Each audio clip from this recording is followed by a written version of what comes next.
തലമുറകൾക്കെന്നും അവകാശം. യേശുവിൻ ബലിയുടെ യോഗ്യതയാലെ ബന്ധനത്തിൽ നിന്നും വിടുതൽ. ഈശോ മിശിഹായ്ക്ക് സ്തുതിയായിരിക്കട്ടെ. പ്രിയപ്പെട്ടവരെ, ഇന്ന് നവംബർ 28. ഇന്നു മുതൽ 3 ദിവസം കണ്ണൂർ ജില്ലയിലുള്ള ഇരിട്ടി സെന്റ് ജോസഫ് ദേവാലയത്തിൽ വെച്ച് ഉച്ചകഴിഞ്ഞ് 2:30 മുതൽ വൈകുന്നേരം 5:30 വരെയുള്ള സമയത്ത് നമ്മൾ വിശുദ്ധ കുർബാന അർപ്പിച്ച് ദിവ്യകാരുണ്യ ആരാധന നടത്തി കുരിശിൻ്റെ വഴി അർപ്പിച്ച് നമ്മുടെ കുടുംബങ്ങളിൽ നിന്നും മരണം വഴി വേർപെട്ടു പോയവരെ ഓർത്ത് പ്രാർത്ഥിക്കുകയും ഒപ്പം നമ്മുടെ ജീവിതത്തിലെ നിയോഗങ്ങൾ, നമ്മുടെ കുടുംബത്തിലെ ആവശ്യങ്ങൾ, നിയോഗങ്ങൾ, തടസ്സങ്ങൾ, പ്രതിസന്ധികൾ, രോഗപീഠകളെല്ലാം സമർപ്പിച്ച് കർത്താവിൻ്റെ കരുണയ്ക്ക് വേണ്ടി ശുദ്ധീകരണാത്മാക്കളോടൊപ്പം നമ്മൾ പ്രാർത്ഥിക്കുകയും ചെയ്യുന്ന ദിവസങ്ങളാണ് ഇന്നു മുതലുള്ള 3 ദിവസങ്ങൾ. ദൂരെ ആയിരിക്കുന്നവർക്ക്, ശുശ്രൂഷയിൽ പങ്കെടുക്കുന്ന ദൂരത്തിലായിരിക്കുന്നവർക്ക് അവിടെ എത്തിച്ചേരുക പ്രയാസമാണെന്നറിയാം. അതുകൊണ്ട് പ്രിയപ്പെട്ടവരെ, തീർച്ചയായിട്ടും നിങ്ങളും ആ പ്രാർത്ഥനയിലുണ്ടാകും. ആത്മന ഇന്നു മുതൽ ഉച്ചകഴിഞ്ഞ് 2:30 മുതലുള്ള സമയത്ത് നിങ്ങൾ പ്രാർത്ഥനയിലായിരിക്കും. സാധിക്കുമെങ്കിൽ ഒരു കുരിശിൻ്റെ വഴി ചൊല്ലി പ്രാർത്ഥിക്കണം. ഇന്ന് നിങ്ങൾ പങ്കെടുക്കുന്ന വിശുദ്ധ കുർബാന ശുദ്ധീകരണ സ്ഥലത്തിൽ വേദന അനുഭവിക്കുന്നവർക്ക് വേണ്ടിയും നിങ്ങളുടെ പ്രിയപ്പെട്ടവർ മരണം വഴി വേർപെട്ടു പോയവർക്ക് വേണ്ടിയും നിങ്ങളുടെ നിയോഗങ്ങൾക്കായിട്ടും ഈ 3 ദിവസം വിശുദ്ധ കുർബാനയിൽ പങ്കെടുത്ത് പ്രാർത്ഥിക്കുക. ഈ 3 ദിവസങ്ങൾ ദക്ഷിണമായ പ്രാർത്ഥനയുടെ ഒരു ചൈതന്യത്തിലായിരിക്കുവാനായിട്ട് ശ്രദ്ധിക്കുക. അങ്ങനെ നമുക്ക് കൂട്ടായ്മയായി എവിടെയായിരുന്നാലും ഒന്നിച്ച് ഒരു മനസ്സോടെ ഈ നിയോഗങ്ങളെ, നിങ്ങൾ എഴുതി തന്ന ഓരോ നിയോഗങ്ങളെയും നമുക്ക് സമർപ്പിച്ച് പ്രാർത്ഥിക്കാം. പ്രിയപ്പെട്ടവരെ, വിശുദ്ധ ലൂക്കായുടെ സുവിശേഷം 1-ാം അധ്യായം 28-ാം വാക്യത്തിൽ നമ്മൾ ഇപ്രകാരം വായിക്കുന്നു: ദൂതൻ അവളുടെ അടുത്തു വന്ന് പറഞ്ഞു, ദൈവകൃപ നിറഞ്ഞവളെ സ്വസ്തി, കർത്താവ് നിന്നോടുകൂടെ. ഗബ്രിയേൽ ദൂതൻ പരിശുദ്ധ അമ്മയുടെ അരികിൽ വന്ന് മാതാവിനെ വിളിക്കുന്ന വാക്കുകളാണ് നമ്മൾ കേട്ടത്. ദൈവകൃപ നിറഞ്ഞവളെ, കൃപയുള്ളവളെ എന്നും അല്ല, നിറഞ്ഞവളെ. അതായത് ദൈവത്തിൻ്റെ കൃപ ഒരു വ്യക്തിയിൽ നിറഞ്ഞാൽ അത് എത്രമാത്രമായിരിക്കുമെന്നും അതിൻ്റെ മഹനീയത എന്താണെന്നും ലോകത്തിന് വെളിപ്പെടുത്തി തരാനായിട്ട്, ലോകത്തിന് വെളിപ്പെടുത്തി കിട്ടിയത് പരിശുദ്ധ അമ്മയിലൂടെയാണ്. അമ്മയിൽ നിറഞ്ഞതുപോലൊരു കൃപ വേറൊരു മനുഷ്യ വ്യക്തിയിൽ നമുക്ക് കാണാനായിട്ട് സാധിക്കത്തില്ല. അതുകൊണ്ടാണ് ലോകത്തിൻ്റെ അമ്മ എന്ന് വിളിക്കപ്പെടാനുള്ള യോഗ്യത പരിശുദ്ധ അമ്മ നേടിയത്. ദൈവത്തിൻ്റെ അമ്മയാകാൻ എന്ന് പറഞ്ഞാൽ മനുഷ്യനായി അവതരിക്കാൻ ദൈവം തീരുമാനിച്ചപ്പോൾ അതിന് ഒരു ഉദരം തിരഞ്ഞെടുക്കാൻ, അതിന് പരിശുദ്ധ അമ്മയുടെ ഉദരം തിരഞ്ഞെടുക്കാനായിട്ട് കാരണം അതാണ്. ചില യുക്തിവാദികൾ ഇപ്രകാരം ചോദിക്കുന്നത് കേട്ടിട്ടുണ്ട്: സ്ത്രീയില്ലാതെ മണ്ണിൽ നിന്ന് ദൈവത്തിന് ആദത്തെ സൃഷ്ടിക്കാമെങ്കിൽ മറിയമില്ലാതെ യേശുവിനെ സൃഷ്ടിക്കാതെ പോയത് എന്തുകൊണ്ടാണ് എന്ന്. പ്രിയപ്പെട്ടവരെ, യുക്തിവാദികൾ എപ്പോഴും ബുദ്ധി കൊണ്ടെല്ലാം ചിന്തിച്ചുകൊണ്ടിരിക്കുകയാണ്. മനുഷ്യന്റെ ബുദ്ധിക്ക് അതീതമായ കാര്യങ്ങളുണ്ട് എന്ന് അംഗീകരിക്കാനായിട്ട് അവർക്ക് സാധിക്കുന്നില്ല. അതുകൊണ്ട് അവരിങ്ങനെ ചോദ്യങ്ങൾ ചോദിച്ചുകൊണ്ടിരിക്കുകയാണ്. എന്നാൽ ആദത്തെ സൃഷ്ടിക്കുമ്പോഴുണ്ടായിരുന്ന അവസ്ഥയായിരുന്നില്ല ഈശോയുടെ മനുഷ്യാവതാരം നടക്കുന്ന കാലഘട്ടത്തിലുള്ളത്. ആദത്തെ സൃഷ്ടിക്കുന്ന സമയത്ത് ഭൂമിയിൽ ഒരു സ്ത്രീ ഇല്ല, സ്ത്രീയിലൂടെ ജന്മം നൽകാനായിട്ട്. എന്നാൽ യേശുക്രിസ്തുവിന്റെ മനുഷ്യാവതാരത്തിന്റെ സമയത്ത് ഭൂമിയിൽ സ്ത്രീയുണ്ട്. ആ സാധ്യത ഉണ്ടായിരിക്കെ ആ സാധ്യത ഉപയോഗിക്കാതെ വേറൊരു രീതിയിൽ മനുഷ്യാവതാരം നടത്തി വിസ്മയിപ്പിക്കാനായിട്ട്, മനുഷ്യരെ വെറുതെ വിസ്മയിപ്പിക്കുന്ന ദൈവമല്ല നമ്മുടെ ദൈവമെന്ന് നമുക്ക് കാണാൻ സാധിക്കും. ചരിത്രത്തിലേക്ക് നോക്കുമ്പോഴും വിശുദ്ധ ഗ്രന്ഥത്തിലുമൊക്കെ സ്വാഭാവികതയുടെ ദൈവമാണ്. അസ്വാഭാവികതകൾ കൊണ്ട് മനുഷ്യനെ വിസ്മയിപ്പിക്കുന്ന ഒരു ദൈവമല്ല. അസ്വാഭാവികതയില്ലെന്നല്ല, അതിനാവശ്യമാണെങ്കിൽ മാത്രം, മറ്റൊരു മാർഗവുമില്ലെങ്കിൽ മാത്രം അസ്വാഭാവികതയിലൂടെ ദൈവം കാര്യങ്ങൾ ചെയ്യാറുണ്ട്. എന്നാൽ മനുഷ്യ ചരിത്രത്തിലുടനീളം അവന്റെ പച്ചയായ യാഥാർത്ഥ്യങ്ങളിലേക്ക് ഇറങ്ങി വന്ന് മനുഷ്യ ജീവിതത്തിൽ ഇടപെട്ട് തന്റെ സാന്നിധ്യം വെളിപ്പെടുത്തുന്നവനാണ് ദൈവം. അപ്രകാരം പരിശുദ്ധ അമ്മയിലൂടെ ദൈവത്തിന്റെ ശക്തമായ ഇടപെടൽ മനുഷ്യവംശത്തിന് മുഴുവനും ഉണ്ടായി. രക്ഷകന് ജന്മം നൽകി, മനുഷ്യാവതാരം സംഭവിച്ചു, ദൈവം മനുഷ്യനായി അവതരിച്ചു. അപ്രകാരം ദൈവം മാതാവിനെ തിരഞ്ഞെടുക്കാനായിട്ട് കാരണം ഈ ലൂക്ക 1:48 ആ വചനത്തിലൂടെ നമുക്ക് വ്യക്തമാകുന്നുണ്ട്. സ്വർഗത്തിൽ നിന്ന് ദൈവം അയച്ച ദൂതൻ പറയുകയാണ്, നീ ദൈവകൃപ നിറഞ്ഞവളാണ്. എൻ്റെ പ്രിയപ്പെട്ടവരെ, ഈ കാലഘട്ടങ്ങളിൽ നമുക്കറിയാം എത്രമാത്രം വൈദികരിലൂടെയും സമർപ്പിതരിലൂടെയും ആത്മായ ശുശ്രൂഷകരിലൂടെയും എന്തുമാത്രം ദൈവകൃപ ഈ കാലഘട്ടത്തിൽ ലോകത്ത് നടക്കുന്നുണ്ട്, വെളിപ്പെടുന്നുണ്ട്. പ്രിയപ്പെട്ടവരെ, കൃപ നിറഞ്ഞ വൈദികരും കൃപ നിറഞ്ഞ സമർപ്പിതരും കൃപ നിറഞ്ഞ ആത്മായ ശുശ്രൂഷകരും ദൈവത്തിന്റെ നാമത്തിൽ, യേശുവിന്റെ നാമത്തിൽ ശുശ്രൂഷകൾ ചെയ്യുമ്പോൾ അവിടെ അത്ഭുതങ്ങളും അടയാളങ്ങളും മാനസാന്തരങ്ങളും ദൈവികമായ വലിയ വെളിപാടുകളും വെളിപ്പെടുത്തലുകളും എല്ലാം അനേകർക്ക് സംഭവിക്കുന്നുണ്ടെങ്കിൽ, ഈ കാലഘട്ടത്തിൽ സാധാരണ മനുഷ്യരിലൂടെ സംഭവിക്കുന്നുണ്ടെങ്കിൽ, സ്വർഗം തന്നെ വന്ന് ദൈവകൃപ നിറഞ്ഞവളെന്ന് സർട്ടിഫിക്കറ്റ് കൊടുത്ത, ദൈവകൃപ നിറഞ്ഞവളെ എന്ന് അഭിസംബോധന ചെയ്ത പരിശുദ്ധ അമ്മയിലൂടെ എത്രമാത്രം ദൈവത്തിന്റെ കൃപ വെളിപ്പെടും ഈ ലോകത്ത്, എത്രമാത്രം ദൈവിക പ്രവൃത്തികൾ വെളിപ്പെടും ഈ ലോകത്ത്.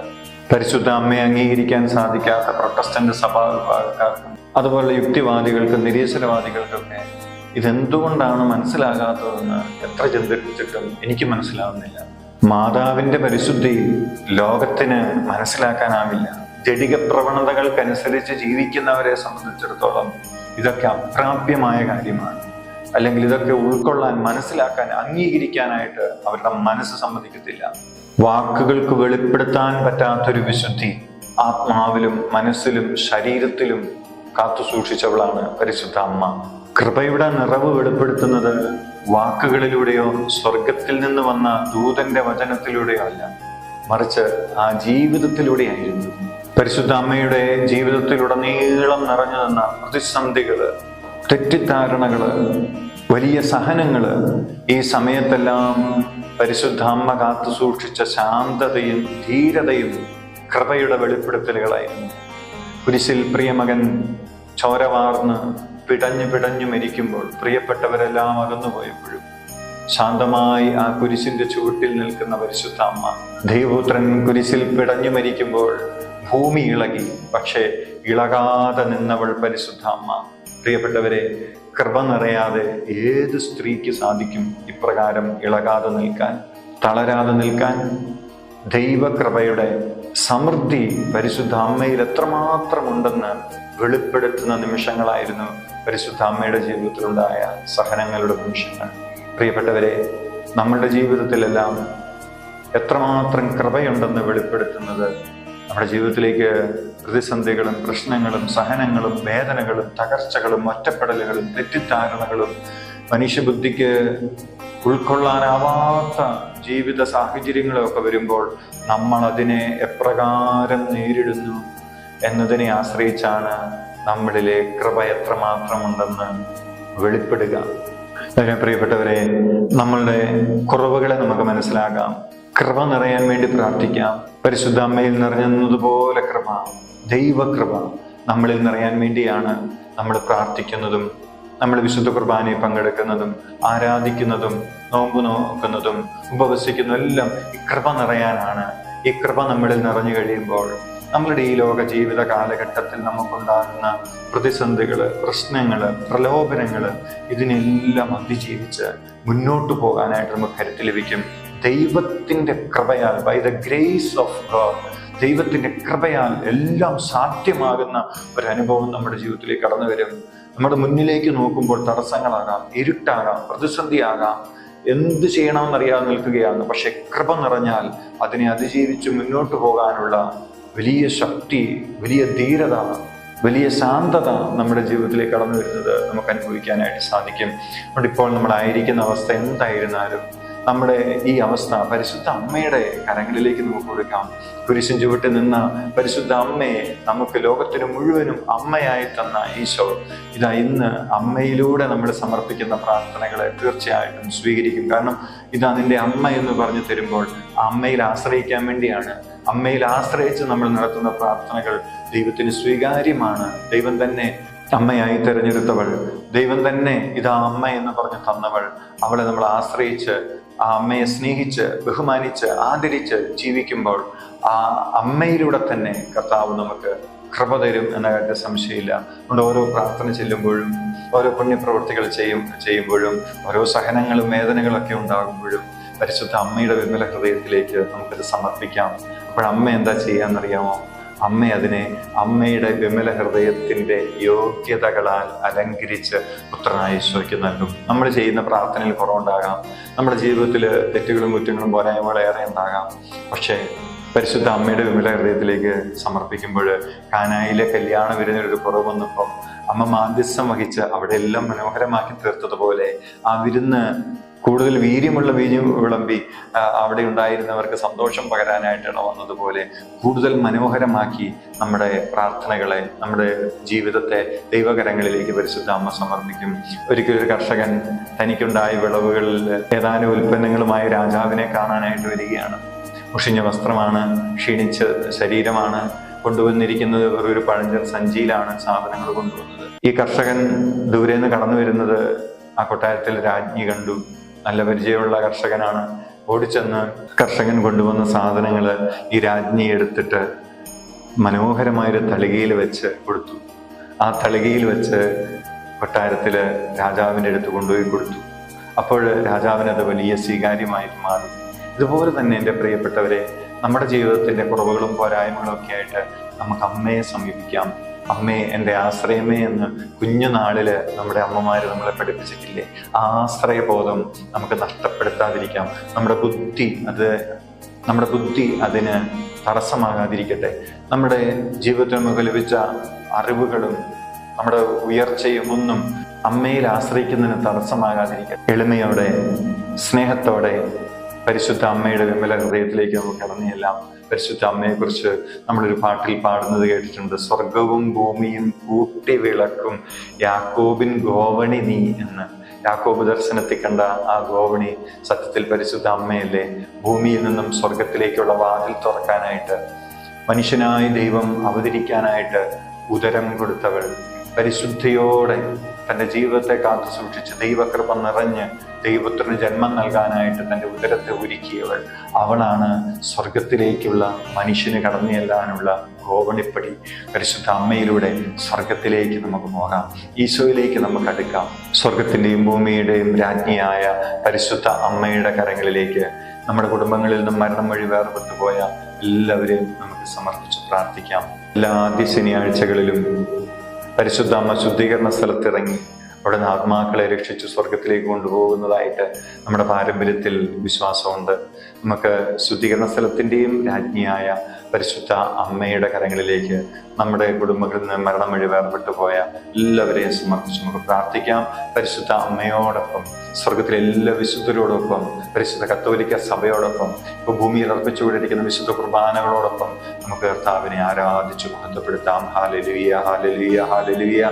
പരിശുദ്ധ അമ്മയെ ഞങ്ങൾക്കായി നൽകിയ കർത്താവെ, ഞങ്ങളെ ആരാധിക്കുന്നു, സ്തുതിക്കുന്നു, നന്ദി പറയുന്നു. ഞങ്ങളെ ആരാധിക്കുന്നു ഈശോയെ, നന്ദി. അമ്മയോടൊപ്പം ഞങ്ങളെ ആരാധിക്കുന്നു, എല്ലാ വിശുദ്ധരോടൊപ്പം ഞങ്ങളെ ആരാധിക്കുന്നു. ശുദ്ധീകരണ സ്ഥലത്തിലെ എല്ലാ ആത്മാക്കൾക്കും വേണ്ടി ഞങ്ങളെ ആരാധിക്കുന്നു, സ്തുതിക്കുന്നു, ആരാധിക്കുന്നു, മഹത്വപ്പെടുത്തുന്നു. Hallelujah, hallelujah, hallelujah. ഈശോയെ നന്ദി.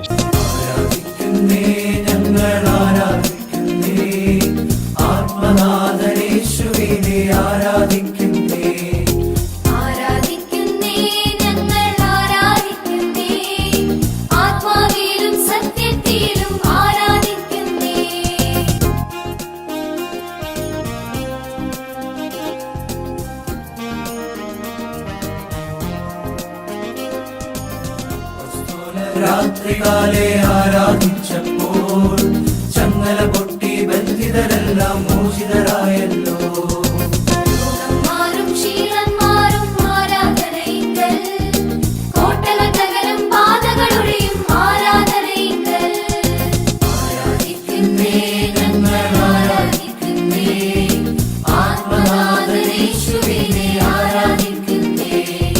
നമ്മുടെ കുടുംബങ്ങളിൽ നിന്ന് മരണം വഴി വേർപെട്ടു പോയവരെ ഓർത്ത് അവർക്കായി നമുക്ക് പ്രാർത്ഥിക്കാം. നിത്യനായ ദൈവമേ, ഈ ദിവസം അർപ്പിക്കപ്പെടുന്ന എല്ലാ ദിവ്യബലികളോടും ചേർത്ത് പ്രിയപുത്രനായ ഈശോ മിശിഹായുടെ തിരുരക്തം ശുദ്ധീകരണ സ്ഥലത്തിലെ ആത്മാക്കൾക്കായും ലോകമെങ്ങുമുള്ള ഭാവികൾക്കായും സഭയിലുള്ള ഭാവികൾക്കായും എന്റെ ഭവനത്തിലെയും എന്റെ കുടുംബത്തിലെയും ഭാവികൾക്കായും ഞാൻ സമർപ്പിക്കുന്നു.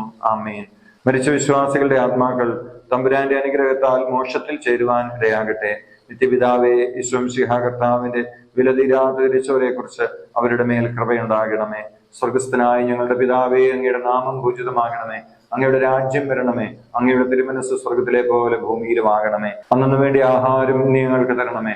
ഞങ്ങളോട് തെറ്റ് ചെയ്യുന്നവരോട് ഞങ്ങൾ ക്ഷമിച്ചതുപോലെ ഞങ്ങളുടെ തെറ്റുകൾ ഞങ്ങളോടും ക്ഷമിക്കണമേ. ഞങ്ങൾ പ്രലോഭനത്തിൽ വീഴാനിടയാകരുതേ, തിന്മയിൽ നിന്ന് ഞങ്ങളെ രക്ഷിക്കണമേ. നന്മ നിറഞ്ഞ മറിയമേ, സുസ്ഥി, കർത്താവ് അങ്ങയോടുകൂടെ സ്ത്രീകളിൽ അങ്ങ് അനുഗ്രഹിക്കപ്പെട്ടവളാകുന്നു. അങ്ങയുടെ ഉദരത്തിന്റെ ഫലമായി ഈശോ അനുഗ്രഹിക്കപ്പെട്ടവനാകുന്നു. പരിശുദ്ധ മറിയമേ, തമ്പുരാന്റെ അമ്മേ, പാപികളായ ഞങ്ങൾക്ക് വേണ്ടി ഇപ്പോഴും ഞങ്ങളുടെ മരണസമയത്തും തമ്പുരാനോട് അപേക്ഷിച്ചു കൊള്ളണമേ. ആമേൻ. പിതാവിനും പുത്രനും പരിശുദ്ധാത്മാവിനും സ്തുതി, ആദിയിലെ പോലെ ഇപ്പോഴും എപ്പോഴും എന്നേക്കും. ആമേൻ. ആത്മാവിൻ ശക്തി, അത്യുന്നത ശക്തി, പരിശുദ്ധാത്മശക്തി എന്നിൽ നിറയട്ടെ, എന്നിൽ നിറയട്ടെ, സഭയിൽ നിറയട്ടെ, ലോകം മുഴുവൻ കത്തിപ്പടരട്ടെ. എന്നിൽ നിറയട്ടെ, സഭയിൽ നിറയട്ടെ, ലോകം മുഴുവൻ കത്തിപ്പടരട്ടെ. എന്നിൽ നിറയട്ടെ, സഭയിൽ നിറയട്ടെ, ലോകം മുഴുവൻ കത്തിപ്പടരട്ടെ. എന്നിൽ നിറയട്ടെ, സഭയിൽ നിറയട്ടെ, ലോകം മുഴുവൻ കത്തിപ്പടരട്ടെ. ലോകം മുഴുവൻ കത്തിപ്പടരട്ടെ, ദേശം മുഴുവൻ കത്തിപ്പടരട്ടെ, തിരുസഭ മുഴുവൻ കത്തിപ്പടരട്ടെ.